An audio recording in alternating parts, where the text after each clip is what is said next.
get Coach Tim Floyd. Coach, were you getting a fish off the line out there? Are you catching a bunch? We're going in an hour. Where are you, Tim? I'm in Punta Gorda, Florida. Where?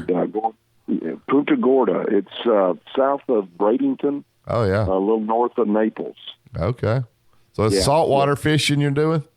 Yeah, I'm going to do that this trip. Yeah, out here with an old coach, Mo Iba. Yeah. He used to be the old head coach at Memphis and Nebraska and TCU.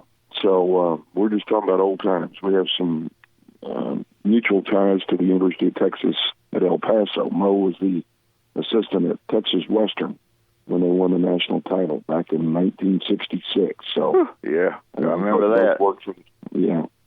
We both worked for Don Haskins, and we're just sitting on the boat and telling old stories. That's it. Tim, has the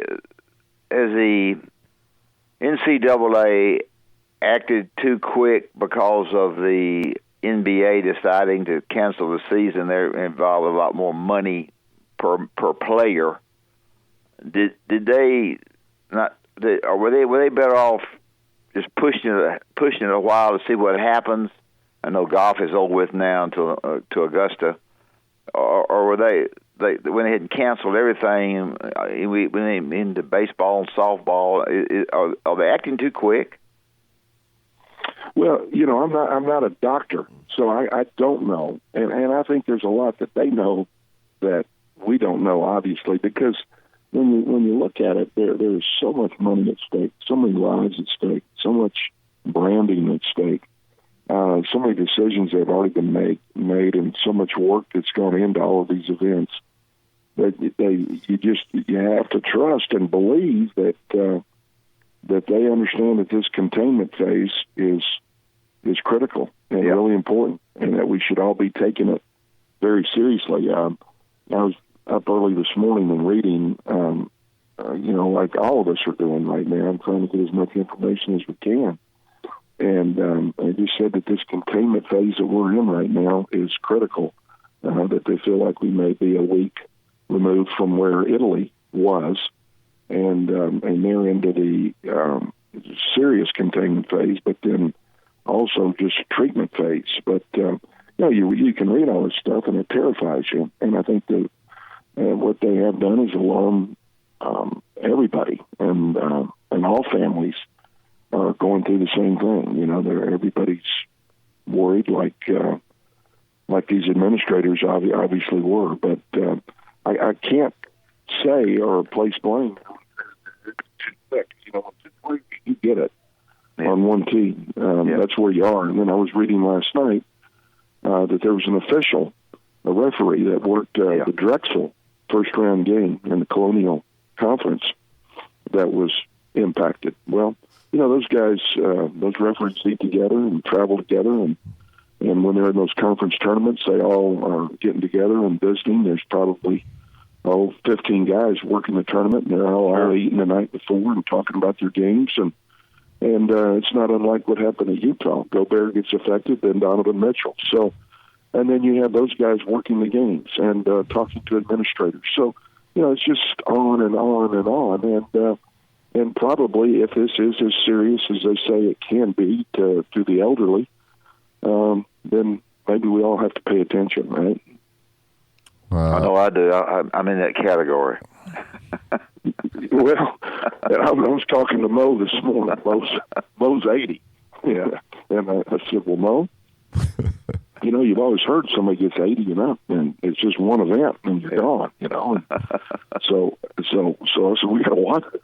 We're not letting you get on the plane to go back to Fort Worth. And I'm like, I'm driving back. We're going to get in the car and go. So, it's just, it's altering the way everybody looks at it. And it's not really, none of it's funny, but,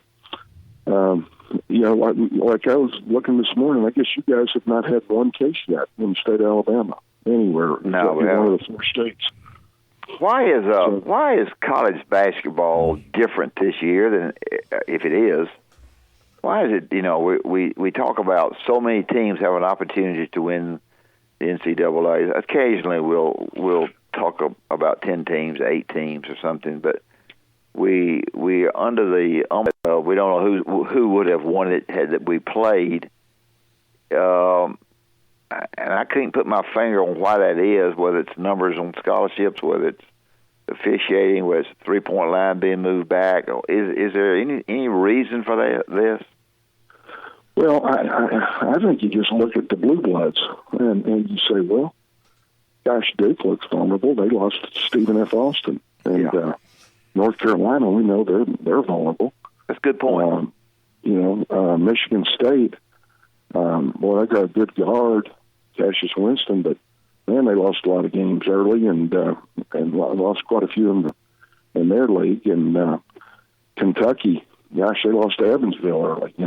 And you look at that roster and you say, where are the NBA players? Where are the surefire lottery picks that we used to see at Kentucky? And where's the great point guard? I'm not sure Higgins is in that category with the ones he's had. So I think it starts there, and then you look at who's just winning every game. San Diego State, and was just tremendous, and then Utah State beats them. And if you watch that game, you say, "Golly, Utah State's special." They beat LSU on the road. They beat Florida on the road. Yeah. And they beat a team that had one loss. And then Dayton, they might have the best player in the country. And then they've got other good players and only lost one. So I think it was just going to be a fascinating year.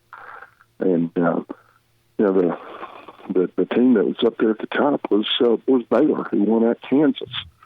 But Kansas, everybody's saying, is really good. Well, they barely beat Baylor, and Baylor beat them at their place. And so they're vulnerable. So I think it was just going to be really interesting. And, I think there was a team like BYU that may have been able to win the whole thing. They looked dominant against Gonzaga, who's looked dominant, all year. Well, it's always been hard to win, except the 10 years before you were born.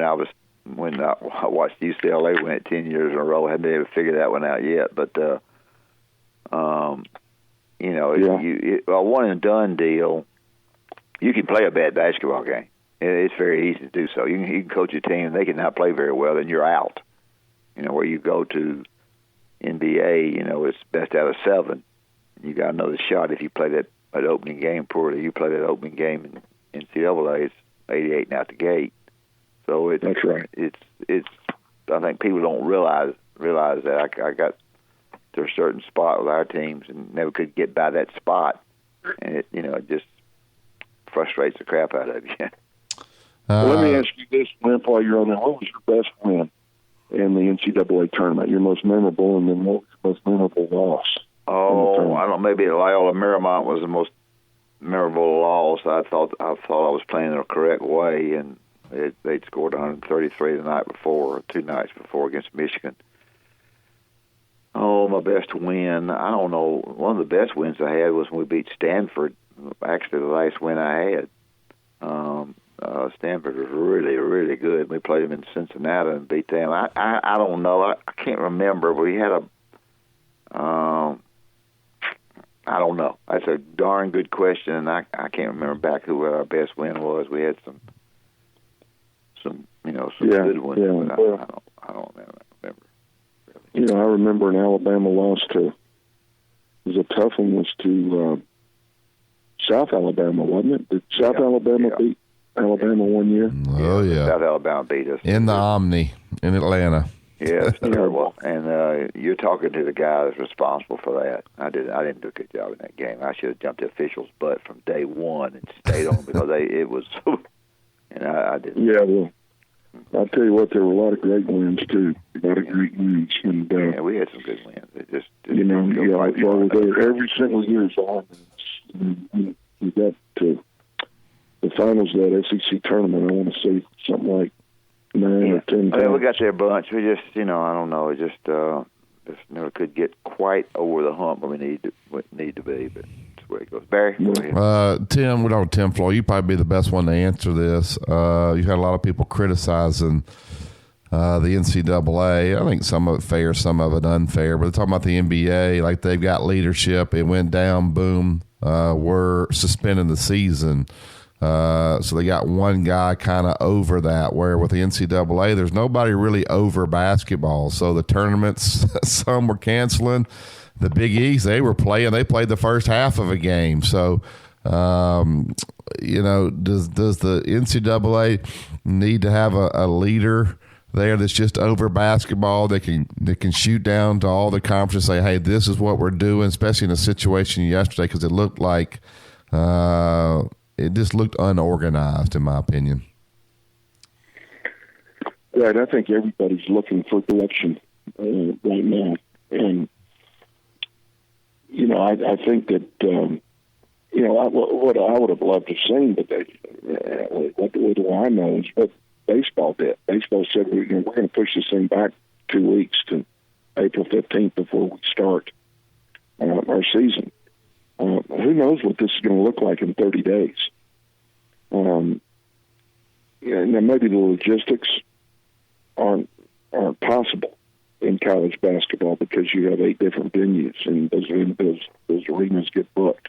Maybe you can't do that and coordinate it all. But I would have loved to see them look at postponing, suspending versus postponing. And is there criticism, to be had? Probably a little bit. But again, what do they know that we don't know? And you got to believe that maybe there's a tide out there that's saying, let's don't panic the country. They don't need to know everything that we know, but we need to suspend this for containment purposes. And I just hope that it's not going to be nearly like they're saying. I hope they're all wrong, and that we look back at this 30 days from now, and we are glad that we didn't have a big event, and that maybe we can give them some praise.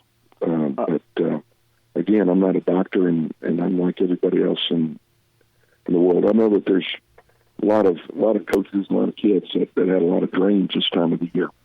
Is there anything in college basketball that you think needs to be changed? I'll tell you, if it had to be changed for me, I would give the men the same number of scholarships that the women have. I think when I went to Alabama, we had 25 basketball scholarships, but we had freshman teams. I think it was 20 or 25. We had a bunch of them. For me, I don't like the numbers. It may not bother you. That bothers me. I just think if a guy gets sick, guy gets hurt, the guy quits, you're down to can't practice. That's right. I don't know if there's anything on the court that you would like to change. That's the one thing I'd like to change in basketball. Give us the same number of scholarships the women have. I like that. And, there's several things. I mean, this whole transfer portal thing is insane to me, and it's a real sign of weakness at the NCAA's level. And I think this administrator has been very, very weak at the head of the NCAA. The whole counting down to whatever somebody on ESPN saying about, coaches can leave, the players can leave. And I think the coaches would all tell you this, but they can't tell you this because of recruiting purposes. But paying the image and likeness, I don't like that. Our guys at El Paso were between the federal Pell Grant and the stipend check for living off campus and the extra meal. There was about $9,000 for a guy off the court. Their college kids and their schools being paid for. Yeah. The coaches are going to be out hustling deals now. Hustling image and likeness deals around town, around the state, and that's ridiculous. Yeah, I agree. The transfer portal. They said, softball and women's volleyball, they can transfer play immediately. So we're subject to lawsuits if we don't let ours do that. Well, you know what? Maybe have them all set out a year, even in those sports, versus having everybody transfer. Money is driving these decisions that these kids and families are making right now. There's a lot of money in the NFL and basketball, and these parents are reacting to agents. They're reacting to AAU coaches, telling them that your kid's got to have more shots, or if you're a football player, he's got to have more catches. The got to be featured more. He's got to, got to be running it more. What he means not starting as a freshman quarterback. We're getting him out of there, which is all ridiculous. We're rushing greatness, rushing development. And to me, have them all sitting here. So, yeah, I changed that. On the floor, I've always hated the offensive goaltending call. Your team shoots the ball, Wimp, and some guy doesn't block your big center out, and he goes over there and he dunks it in the cylinder. Well, the other guy should have blocked him out, give him 2 points. It's an exciting play. Yeah. But, there's a lot good. There's a lot good, but I think there's been a real softness at the top, very, very top of the NCAA right now. And then this transfer thing is going to get completely out of control. Yeah, Calipari had a great quote the other night. He said, coaches are going to be handing out business cards in the handshake line. And he's right. He's right. Yeah. You recruited some kid and didn't get him. He goes to the other school. You play against him. All of a sudden that kid plays 10 minutes. He's upset, and here we go. Don't get on the bus with your coach. That guy's a jerk. Stay here, practice the rest tomorrow, and play. So here we go. Yeah. It's just to me, it's headed in the wrong direction, and everybody's always grown from adversity.